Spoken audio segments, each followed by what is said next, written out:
వేళ చాలా కలకలగా ఉన్నారు. అంటే 9th and 10th కదా ఇక్కడ ఉండేది. ఓకే, 10th క్లాస్ వాళ్ళందరికీ కూడా wish you all the best. ఇంతకాలం అంటే first standard to 10th class వరకు మీరు ఇక్కడ చదివారు అనుకుంటాను, లేదా 6th to 10th వరకు చదువుంటారు. కానీ మీ టీచర్స్ మధ్య మీకు రిలేషన్ ఎలా ఉందో నాకు తెలియదు. కానీ ఒక చిన్న స్టోరీతో ఆ టీచర్స్ మధ్య ఉన్న రిలేషన్ మీకు చెప్తాను. ఒక గవర్నమెంట్ స్కూల్లో ఇంకో గవర్నమెంట్ స్కూల్ నుంచి ఒక సీనియర్ టీచర్ ఆ స్కూల్కి అయితే ట్రాన్స్ఫర్ పైన వస్తాడు. ఆ స్కూల్లో వచ్చినప్పుడు ఆయన చాలా హానెస్టీ టీచర్. అతనికి ఎవరైతే పిల్లలు అల్లరి చేస్తారో లేదా క్రమశిక్షణ డిసిప్లిన్ లేకుండా ఉంటారో వాళ్ళని చూసి నచ్చదు. బాగా కొడతాడు, తిడతాడు, కొడతాడు. వాళ్ళు కంట్రోల్ చేసేంత వరకు ఆ టీచర్ వదిలిపెట్టాడు. అంత మంచి హ్యాబిట్ ఉండే టీచర్ అతను. ఆల్రెడీ ఉన్న ఆ స్కూల్లో ఉండే టీచర్స్ అందరికీ కూడా స్టూడెంట్స్ ఎంత అల్లరి చేసినా వాళ్ళు పెద్దగా పట్టించుకోరు. ఎంతో పిల్లల్ని కొట్టడం, తిట్టడం ప్రారంభిస్తాడో అప్పుడు పిల్లలందరిలో కూడా వ్యతిరేకత వస్తుంది. ఈ టీచర్ మాకు నచ్చలేదు, ఈ టీచర్ మాకు వద్దు అనే పరిస్థితి వస్తుంది. అలాంటి సమయంలో టీచర్స్ డే, సెప్టెంబర్ 5th అందరికి తెలిసిందే కదా, టీచర్స్ డే వస్తుంది. టీచర్స్ డే వచ్చినప్పుడు కూడా పిల్లలందరూ అతన్ని అవాయిడ్ చేస్తారు. మిగిలిన టీచర్లు అందరినీ స్టేజ్ పైకి పిలిచి సన్మానిస్తారు. ఆ ఒక టీచర్ని మాత్రం సన్మానించకుండా అవమానపరుస్తారు. అయినా అతను తన యొక్క డ్యూటీ తను చేస్తాడు. కానీ ఎవరో తన అవమానపరుచున్నారని అతను ఫీల్ కాదు. నేరుగా వెళ్ళి స్టాఫ్ రూమ్లో ఒంటరిగా కూర్చొని ఒక వివేకానంద బుక్ ఎత్తి చదువుకుంటూ ఉంటాడు. ఆ సమయంలో అక్కడికి వచ్చిన అంటే మిగిలిన టీచర్స్ ఉంటారు కదా, వాళ్ళందరూ కూడా స్టాఫ్ రూమ్లో వచ్చి గుసగుసాలు మాట్లాడతారు. అరే, పిల్లలందరూ కూడా అతన్ని పక్కన పెట్టారు, మమ్మల్ని మాత్రం ఘనంగా సన్మానించారు అని చెప్పేసి ఆయన్ని అవమానపరిచే విధంగా మాట్లాడుతూ ఉంటారు.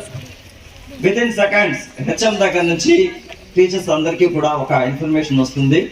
ఇక్కడ 1 అవర్లో మినిస్టర్ గారును అదేవిధంగా కలెక్టర్ గారును ఈరోజు మన స్కూల్ విజిట్ ఉంది కాబట్టి అందరూ అలర్ట్గా ఉండండి అని చెప్పేసి వెంటనే టీచర్లు అందరూ కూడా వాళ్ళ క్లాస్ రూమ్కి వెళ్ళి ఆ రికార్డ్స్ సర్దుకోవడము, ఇంకా మినిస్టర్ కలెక్టర్ వస్తే వాళ్ళకి స్టేజ్ పైన మాట్లాడేందుకు ఏర్పాటు చేస్తారు కదా, ఆ విధంగా స్టేజ్ పైన ఏర్పాట్లు చేస్తూ ఉంటారు.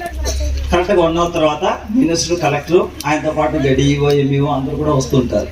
ఆడ వచ్చినప్పుడు స్టేజ్ పైన మినిస్టర్ని, కలెక్టర్ని ఆహ్వానించిన తర్వాత హెడ్ మాస్టర్ ఈరోజు మన స్కూల్కి మినిస్టర్ గారు, కలెక్టర్ గారు వచ్చారు, వారిని మనం సాధారణంగా ఆహ్వానిస్తున్నాము, వారు మాట్లాడాలని కోరుకుంటున్నాము అంటాడు. ఆయన అన్న వెంటనే కలెక్టర్, మినిస్టర్ ఇద్దరు ఒకసారిగా స్టేజ్ పై నుంచి కిందకి దిగిపోతారు. అప్పుడు హెచ్ఎంకి టెన్షన్ అయిపోతుంది. నేనేమో తప్పుగా మాట్లాడినానా, వాళ్ళిద్దరూ అలిగిపోయి నా కిందికి వెళ్ళిపోయినారని చెప్పి టెన్షన్గా షాక్లో చూస్తూ ఉంటే వాళ్ళిద్దరు కూడా వెళ్తారు. ఎవరినైతే ఆ టీచర్ని అవమానపరిచారో ఆ టీచరు లాస్ట్లో నిలబడి పిల్లల్ని కంట్రోల్ చేస్తూ ఉంటాడు ఆరవకుండా. అతని దగ్గరికి వీళ్ళిద్దరు కూడా వెళ్తారు. వీళ్ళిద్దరు వెళ్ళి 2 చెరో పక్క చేతులు పెట్టుకొని ఆ టీచర్ని పిలుచుకొని స్టేజ్ పైకి తీసుకొస్తారు.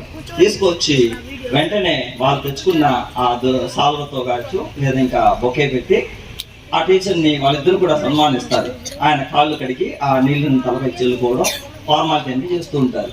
అక్కడ ఉండే టీచర్లు, స్టూడెంట్స్ అందరూ కూడా చాలా ఆశ్చర్యంగా చూస్తారు. ఏంటి, మనం అందరూ కూడా ఆయన వద్దనుకునే దూరం పెట్టాము, కానీ ఒక మినిస్టర్, కలెక్టర్ వచ్చి ఆయన కాళ్ళు కడిగి సన్మానిస్తున్నారు అంత గొప్పగా, అది గురు పూజోత్సవం రోజు అని చెప్పి వాళ్ళకి ఏం అర్థం కాలేదు. అందరూ షాక్లో ఉంటే అప్పుడు మినిస్టర్ గారు మైక్ తీసుకొని చెప్తారు, మేము 6వ క్లాస్ నుంచి 10వ క్లాస్ వరకు చదువుకున్నప్పుడు హై స్కూల్కి మా స్కూల్ టీచర్ ఆయన్ని మేము సన్మానించుకోవడం చాలా గొప్పగా ఉంది. ఎందుకంటే చిన్నప్పుడు మేము చదువుకోకపోతే మమ్మల్ని కొట్టి తిట్టి బాగా చదివిపించాడు, మాకు డిసిప్లిన్ తెప్పించాడు. ఆయన చెప్పిన ఆ డిసిప్లిన్ మేము ఫాలో అయ్యాం కాబట్టి ఈరోజు మేము కలెక్టర్గాను, మినిస్టర్గాను ఉన్నామని చెప్పి వాళ్ళు చెప్పడం జరుగుతుంది. అక్కడ ఉండే వాళ్ళందరూ కూడా టీచర్లు సిగ్గుతో తలదించుకుంటారు, విద్యార్థులందరూ గట్టిగా క్లాప్స్ కొడతారు. ఈ విషయం మీకు ఎందుకు చెప్తున్నానంటే, ఒక మినిస్టర్, కలెక్టర్ని, ఒక డాక్టర్ని, ఒక అడ్వకేట్ని, ఏ రంగంలో వాళ్ళైనా సరే వాళ్ళని తీర్చిదిద్దేది ఒక టీచర్ మాత్రమే. టీచర్ ఎప్పుడైతే మనల్ని కొడతాడు, తిడతాడు అనుకుంటామో ఆ టీచర్ని మనం వెక్స్ చేస్తామో ఆ రోజు మనం చదువుకు నాశనం అయిపోతాం. ఎందుకంటే టీచర్ అకారణంగా ఎవరిని కొట్టరు. మీరు అల్లరి చేస్తే, మీరు చెప్పిన మాట వినకపోతే అప్పుడు మాత్రమే ఆ టీచర్ మిమ్మల్ని కొట్టడం చేస్తాడు. కాబట్టి టీచర్ కొట్టడం తిట్టడాన్ని మీరు ఆశీర్వాదంగా తీసుకోవాలి, కానీ దానికి పేరెంట్స్ కంప్లైంట్ చేయడము. కొంతమంది నేను ఈ మధ్య నేను రిపోర్టర్గా ఉన్నాను కాబట్టి చూస్తాను, డిఓ కంప్లైంట్ చేయడం లేదా ఎంఏఓ కంప్లైంట్ చేయడం టీచర్ల పైన అలా చేస్తూ ఉంటారు. వాళ్ళని సస్పెండ్ చేసేంత వరకు వదిలిపెట్టు. చాలామంది వాళ్ళు ఎందుకు కొడతారు మిమ్మల్ని? మీరేమైనా వాళ్ళకి విరోధులా? కాదు కదా.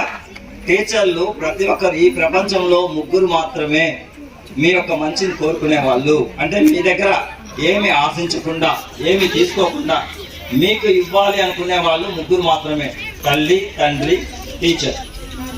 తల్లి, తండ్రి రోజు మీరు పోతే వాళ్ళని మీరు అలుగుతారు, వాళ్ళు చెప్పే మాట వినరు, వాళ్ళని తిట్టుకుంటారు, కొంతమంది తల్లిదండ్రులు కొడతారు కూడా.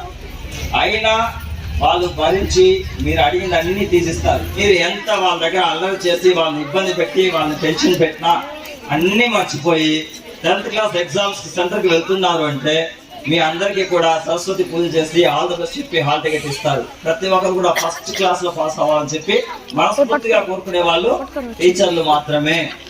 ఎందుకంటే వాళ్ళు నిస్వార్థ జీవులు, మీ దగ్గర నుంచి పైసా ఆశించరు. కానీ మీరు బాగుపడాలని కోరుకునే వ్యక్తుల్లో టీచర్లు కూడా మూడో వ్యక్తి.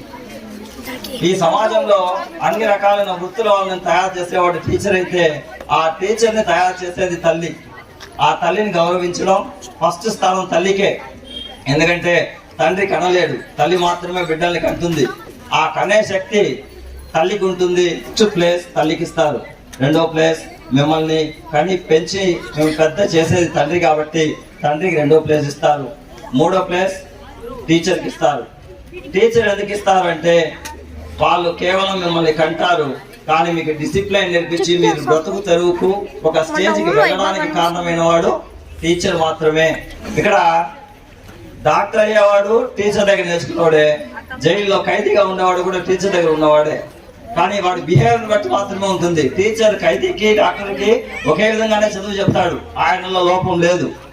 మీరు నేర్చుకునే దాన్ని బట్టి మాత్రమే, మీ బిహేవియర్ బట్టి మాత్రమే అది మీ యొక్క భవిష్యత్ అనేది ఉంటుంది. కాబట్టి ప్రతి ఒక్కరు టీచర్ దగ్గర నుంచి జ్ఞానాన్ని సంపాదించుకోండి, మంచిగా ఉండాలని ఈ అవకాశాలు ఇచ్చిన ప్రతి ఒక్కరికి నా యొక్క ధన్యవాదాలు. Thank you very much.